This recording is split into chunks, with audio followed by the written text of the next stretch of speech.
Hello friends, welcome to bright words academy. So friends, जैसे कि हम लोग फॉर्म्स ऑफ लिटरेचर को देख रहे थे, इसमें हम लोग पोइट्री फॉर्म्स को देख रहे थे। तो की आपकी नेक्स्ट क्लास है। इसके पहले हमने 3 या 4 वीडियोस इसके फॉर्म्स ऑफ पोइट्री पर बना चुके हैं। तो आज हम लोग एपिक को देखेंगे। ओके, डिटेल में अच्छे से समझेंगे। तो अगर आपको ये क्लासेस हेल्पफुल हो रही हो तो लाइक, सब्सक्राइब एंड शेयर कर दीजिएगा। चलिए चलते अपनी क्लास की ओर। ओके, आज हम लोग एपिक को पूरा डिटेल में बहुत अच्छे से करेंगे। ओके, तो ये भी हमारा एक फॉर्म्स ऑफ पोइट्री ही है, एपिक। ओके, डेफिनेशन देख लेते हैं एपिक की। चलिए, an epic is a long narrative poem that tells the story of heroic deeds and adventures of a great national और hero. It deals with grand themes like war, gods, destiny, and the struggle between good and evil. Okay, epic क्या है? एक long narrative poem है, एक लंबी कविता होती है, poem होती है। That tells is the story, जो कि हमें एक स्टोरी बताती है of heroic deeds and adventures of a great national और लीजेंडरी हीरो।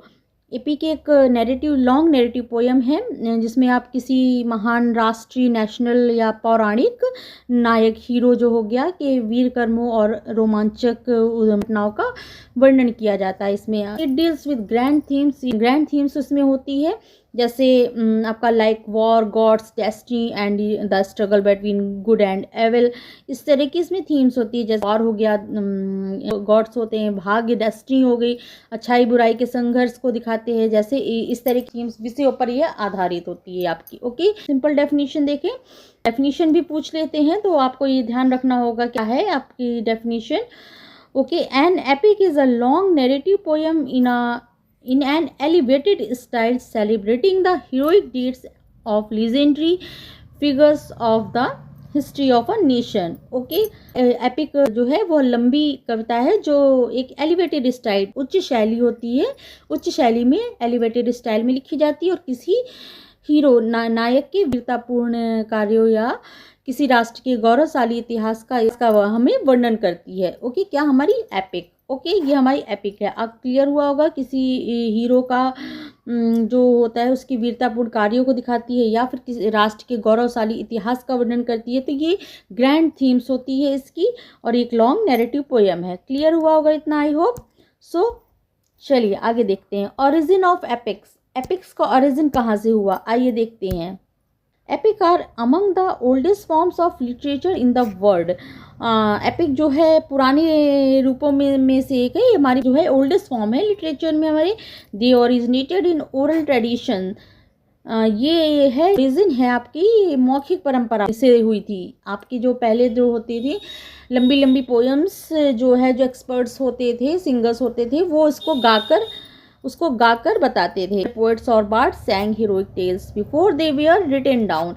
उसको लिखने के पहले जो लंबी लंबी पोएम्स होती थी, बार्ड्स, पोएट्स वगैरह, इसको गाकर बताते थे। ये ओरली ट्रेडिशन पर पहले ही आधारित थी। ओके, बाद में ये इस लिखित रूप में आई। Okay, 2 kinds of epics based on origin. 2 kinds of epics हैं, कौन कौन से, जो बेस्ड है ओरिजिन पर? फोक और प्राइमरी एपिक।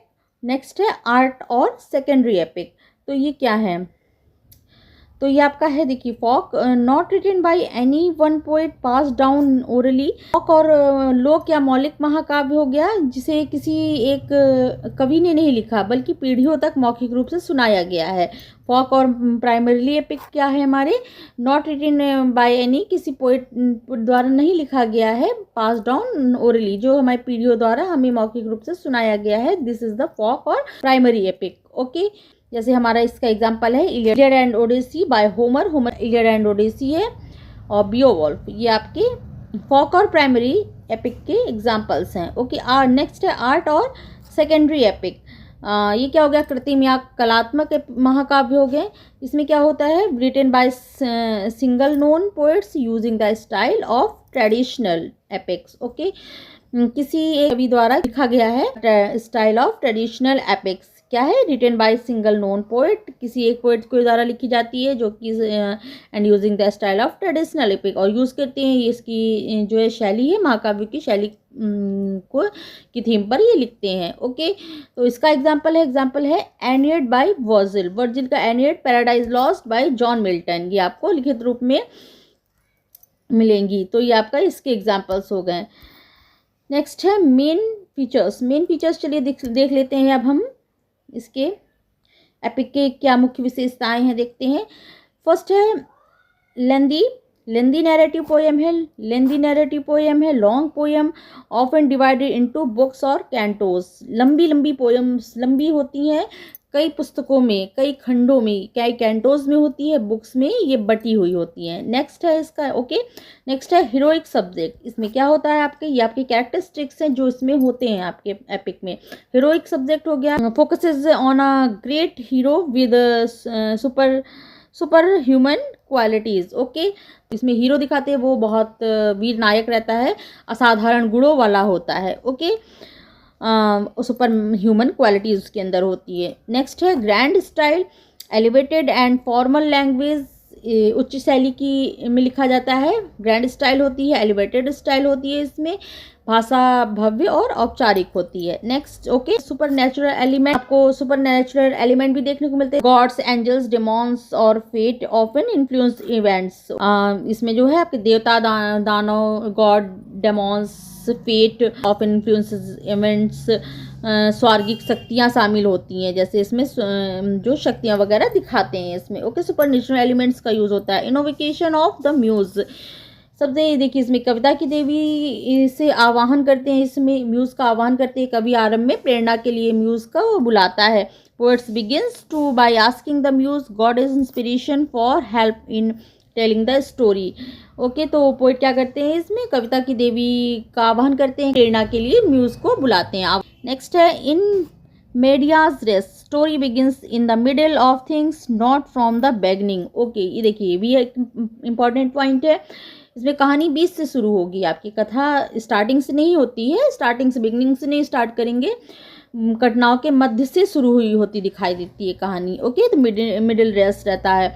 7 नंबर कैटलॉग्स क्या है, इसमें सूचियाँ होती है, लिस्ट ऑफ वेरियस शिप्स और वेपन्स, इसमें जो लिस्ट होती है योद्धाओं की, जहाज़ों की या हथियारों की सूची भी दी जाती है। ओके, नेक्स्ट है epic similes and epithets. Okay, long comparisons, similes and repeated descriptive phrases, epithets are used, इसमें क्या है, एपिक सिमिलीज और एपिथेट्स, लंबी उपमाएं दी जाती हैं और स्थायी विशेषणों का, लंबी सिमिलीज का यूज हुआ है एंड स्थायी जो इसमें एपिथेट्स हैं उसका भी प्रयोग करते हैं। ये हमने आपका फिगर ऑफ स्पीच पढ़ाया है, तो Homeric simile and epic simile ये सब चीज़ हमने आपको पढ़ाई है फिगर ऑफ स्पीच में, तो उसका लिंक हम आपको दे देंगे, तो उसको भी आप देखिएगा।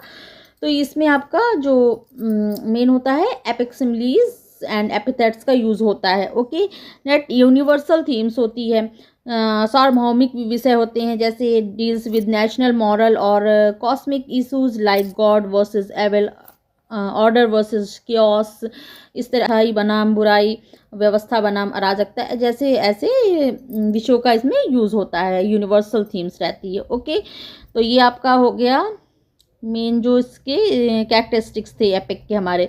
ओके, चलिए नेक्स्ट पॉइंट देखते हैं, स्ट्रक्चर ऑफ एपिक। अब स्ट्रक्चर कैसा रहता है। Okay, A classical epic usually follows this pattern, classical epic जो होता है हमारा ये पैटर्न फॉलो करता है, रिमेंबर इट। ओके, तो क्या है देख लेते हैं, चलिए।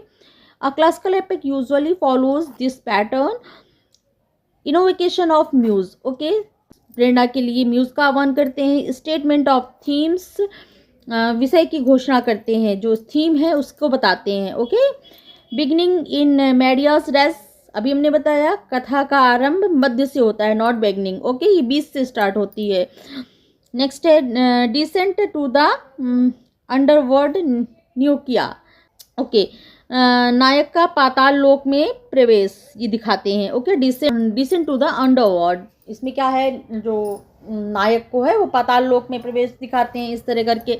नेक्स्ट है एपिक बैटल्स महान युद्धों का वर्णन है इसमें। ओके, एपिक गा कर भी जो बताते थे ओरली में, वो पहले युद्ध के पहले मोटिवेट करने के लिए ऐसे लॉन्ग नैरेटिव एपिक्स को किसी हॉल में बैठ के ऐसे गाते थे पोइट्स वगैरह, युद्ध के पहले योद्धाओं को मोटिवेट करने के लिए। तो यही है कि इसमें एपिक बैटल्स, युद्ध, महान युद्धों का भी वर्णन होता है। एंड डिवाइन इंटरवेंशंस, देवताओं का हस्तक्षेप दिखाते हैं। ग्लोरिफिकेशन ऑफ हीरो, नायक की महिमा का भी, गुणगान का भी बखान होता है। ये इसका स्ट्रक्चर है। ओके, नेक्स्ट है मोरल और फिलोसफिकल कंक्लूजन। लास्ट में क्या हो गया, एक नैतिक या दार्शनिक निष्कर्ष निकलता है, कंक्लूजन हमें मिलता है। ओके, तो ये आपका हो गया एपिक का एक स्ट्रक्चर।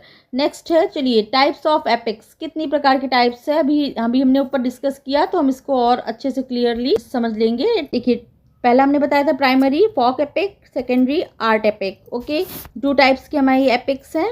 प्राइमरी एपिक को बताया, प्राइमरी एपिक हमें क्या था अभी हमने ऊपर बताया, जो किसी भी कवि के द्वारा नहीं लिखा जाता है बल्कि पीढ़ियों तक मौखिक रूप से सुनाया गया हो, ये आपका होता है फोक एपिक। इसमें आपका इलियड, ओडिसी, बियोवल्फ, महाभारत, रामायण, ये आपका एग्जाम्पल हो गया। महाभारत रामायण भी पहले आपको पीढ़ियों से कहानी सुनाई गई है, तो पीढ़ी दर पीढ़ी जो कहानियाँ ऑलरेडी सुनाई गई हैं वो आपके प्राइमरी फोक एपिक हो गया। सेकेंडरी आर्ट एपिक हो गया था, written by known poet, modelled on folk epics, किसी पोएट के द्वारा लिखी जाती है, और model on folk epics, model आपका वही रहता है फोक एपिक वाला ही स्टाइल वगैरह, लेकिन ट्रेडिशनल यूज़ करते हैं क्लासिकल एंड बट ये किसी पोएट के द्वारा लिखी जाती है। जैसे आपका एनियड वर्जिल का हो गया, पैराडाइज लॉस्ट हो गया, मिल्टन का फेरी क्वीन हो गया, स्पेंसर का फेरी क्वीन हो गया, ये वही है जो आपका जिससे आपका स्पेंसरियन स्टेंजा की खोज हुई। ओके, तो ये आपके दो आपके टाइप्स ऑफ एपिक्स हो गए। मेजर एग्जांपल्स ऑफ एपिक्स देख लेते हैं। ओके, इलियड और ओडिसी देखिए, दोनों ही आपका होमर का है, ग्रीक लैंग्वेज में लिखा गया था। थीम्स क्या थी इसकी, ट्रोजन वॉर, आपकी इलियड की थी Trojan war and wrath of Achilles. Okay, और आपकी ओडिसी की है journey of Odysseus home. Okay, and Odyssey का ट्रोजन युद्ध और एक्लेस का क्रोध इसमें दिखाया गया है। ओके, एंड आपका ओडिसी में आपका क्या है कि घर वापसी की यात्रा इसमें दिखाई गई है। ओके, नेक्स्ट है आपका एनियड, वर्जिल का एनियड है जो कि आपका लैटिन लैंग्वेज में है। फाउंडिंग ऑफ रोम की स्थापना इसमें दिखाई गई है। ओके, नेक्स्ट है बियोवल्फ, ये आपका बियोवल्फ की अननोन है, पोएट एनोनिमसली है, ये आपका ओल्ड इंग्लिश में लिखी गई है। हीरोज बियोवल्फ्स बैटल्स, इसमें क्या है आपका बियोवल्फ के राक्षसों से युद्ध को दिखाते हैं। जो बियोवल्फ है उसमें डेमॉन्स से इनका युद्ध दिखाते हैं, बैटल्स को दिखाते हैं। ओके, पैराडाइज लॉस्ट में जॉन मिल्टन की है, इंग्लिश में है फॉल ऑफ मैन, सैटन्स रेबेलियन, ये आपका फॉल ऑफ मैन मानव का पतन दिखा रहे हैं, सैटन्स रेबेलियन और सैटन का विद्रोह दिखा रहे हैं इसमें। ओके, नेक्स्ट है रामायण महाभारत हमारी है। ओके, रामायण आपकी वाल्मीकि ने लिखी है, महाभारत व्यास ने लिखी है जो कि संस्कृत में है। दोनों ही लॉर्ड रामाज लाइफ एंड धर्म है। ओके, इसमें आपको रामायण में आपको लॉर्ड राम की कहानी, जीवन दिखाया गया है, उनका धर्म की कहानियाँ हैं। Kurukshetra war and moral duty दिखाई गई है। महाभारत में आपका क्या है, कुरुक्षेत्र का युद्ध एंड मॉरल ड्यूटी, जो हमारे कर्तव्य है, मॉरल धर्म का कर्तव्य दिखाया गया है। ओके, तो ये हमारे कुछ इंपॉर्टेंट एपिक थे, major epics, examples of epics हैं। ओके, तो अब Milton's Paradise Lost as an English epic, जो हमारी इंग्लिश एपिक है मिल्टन की पैराडाइज लॉस्ट, इसके कुछ फीचर्स देख लेते हैं। रिटन इन ब्लैंक वर्ड्स में लिखी गई है, अनराइम्ड आयम्बिक पेंटामीटर। ओके, पता है ये आपको blank words unrhymed iambic pentameter में होगा। ये आपका डिवाइडेड इनटू 12 बुक्स पर है, आपकी पता है एपिक है तो इसमें बुक्स में होगी, और ये लंबी नैरेटिव पोएम होती है तो 12 बुक्स में है। Theme the fall of man, इसकी थीम है मनुष्य का पतन। How Adam's and Eve disobeyed God, कैसे एडम एंड ईव ने भगवान की आज्ञा का उल्लंघन किया। Okay, begins with an invocation to the heavenly muse, का जो स्टार्टिंग होती है हेवनली म्यूज की आवाहन किया गया इसमें। Okay, features Satan, Adams, Eve and God and angels, इस तरह के बताया आपको, इस तरह के फीचर्स यूज़ किए गए हैं। क्या सैटर्न है, पात्र हैं, कैरेक्टर्स है इसके, सैटर्न है, एडम है, ईव भगवान और स्वर्गदूत एंजल्स वगैरह हैं। Combines Christian theology with classical epic style, combine है इसमें क्रिश्चियन थियोलॉजी और क्लासिकल एपिक स्टाइल, दोनों का एक मिक्सचर है। Okay, purpose as Milton says, उद्देश्य क्या है इसका, to justify the ways of God to man. अब इसका लिखने का पर्पस क्या था, मिल्टन ने कहा है to justify the ways of God to man, ईश्वर के मार्गों को मनुष्यों के समक्ष उचित ठहराना, ये चीज़ का उद्देश्य है, मिल्टन ने बताया है। ओके, तो ये आपका मिल्टन का पैराडाइज लॉस्ट के कुछ इंपॉर्टेंट फीचर्स थे। ओके, एपिक स्टाइल, एपिक की स्टाइल क्या होती है, एलिवेटेड डिक्शन होता है, उच्च शैली होती है, ये नहीं कि आपकी कॉमेडी हो, ह्यूमर वगैरह इसमें बिल्कुल नहीं होता, ये एक सीरियस मैटर में होती है, एलिवेटेड डिक्शन होता है इसमें, उच्च शैली रहती है, ऊंचा और गंभीर भाषा प्रयोग होता है इसमें, मतलब कि इसका डिक्शन वगैरह ऊंचे और गंभीर सीरियस लैंग्वेज होती है।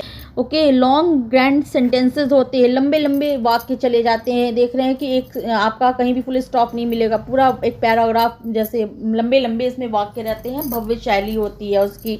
Of metaphors and similes and metaphor का खूब अच्छे से यूज किया जाता है इसमें। Okay, rhythm and musical quality होती है इसमें, लय और संगीतात्मकता का प्रयोग होता है, सीरियस टोन होती है, अभी हमने बताया, भाषण और वाद विवाद होता है, सीरियस टोन रहती है, फॉर्मल स्पीचेस एंड डिबेट्स होती है, गंभीर और दार्शनिक भाव होते हैं, फॉर्मल स्पीचेस और डिबेट्स वगैरह इसमें होते हैं। ओके, तो ये इसके कुछ स्टाइल हो गए। Importance of epic poetry, importance क्या है एपिक पोइट्री की। ओके, देख लेते हैं, फिर इसी के साथ हम क्लास का एंड करते हैं। Preserves the cultural history of Nations, इसका इंपॉर्टेंस क्या है, महाकाव्य का महत्व क्या है उसको लिखने का। Okay, preserves the cultural history of Nations. Okay, इसमें क्या है, राष्ट्र की सांस्कृतिक और ऐतिहासिक परंपरा को सुरक्षित रखता है। अब हमने रामायण महाभारत की जो स्टोरी है हमने सुनी पीढ़ी दर पीढ़ी, फिर जो इसको हमने रिटन फॉर्म में आ गया, तो ये आपके पीढ़ी दर पीढ़ी सबको जानने को मिल रही है और ये आपका एक संरक्षित हो गया है, सुरक्षित रखा गया है। तो ये राष्ट्र की सांस्कृतिक और ऐतिहासिक परंपरा को सुरक्षित रखता है, क्या हमारा epic. Okay, teaches moral and philosophical lessons, नैतिक और दार्शनिक शिक्षाएं भी देता है। जब ऐसे पढ़ेंगे तो ये कहते नहीं, आज के ज़माने में ज़्यादा आधुनिकता बढ़ रही है, उतनी ज़्यादा हमारे परंपराएं और बच्चों को ये सब सिखाने की ज़रूरत है। तो इस जनरेशन के लिए teachers moral and philosophical lessons सिखाती है। Okay, inspires through heroic ideals, को के आदर्श से प्रेरणा मिलती है, आइडियल हीरो दिखाते हैं, उससे इंस्पायर्ड होते हैं लोग, प्रेरणा मिलती है। Influences later poetry and literature, बाद में कविताओं और साहित्य पर गहरा प्रभाव डालता है, बाद में influence later poetry and literature, तो इस तरह करके बाद में ये पोइट्री और लिटरेचर पे एक अच्छा इन्फ्लुएंस छोड़ता है बाद में। ओके, तो माई इम्पोर्टेंस ऑफ पोइट्री है। तो ये हो गई हमारा आज का topic epic. Okay, I hope आपको क्लियर हुआ होगा कि हमारा एपिक क्या है, हमने इसको पूरे अच्छे से डिफाइन कर दिया, इसकी डेफिनेशन, स्ट्रक्चर एंड कौन कौन सी इंपॉर्टेंट है और उससे थीम्स वगैरह क्लियर कर दी। आई होप आपको लेक्चर समझ में आया हुआ होगा, क्लियर हुआ होगा। अगर अच्छा लगे तो लाइक, सब्सक्राइब एंड शेयर जरूर कर दीजिएगा। ओके, चलिए फिर मिलते हैं नेक्स्ट क्लास में नेक्स्ट टॉपिक के साथ, किसी और फॉर्म्स ऑफ पोइट्री को सिंप्लीफाई करेंगे। ओके, चलिए फिर मिलते हैं नेक्स्ट क्लास में। Okay, thank you, thanks for watching.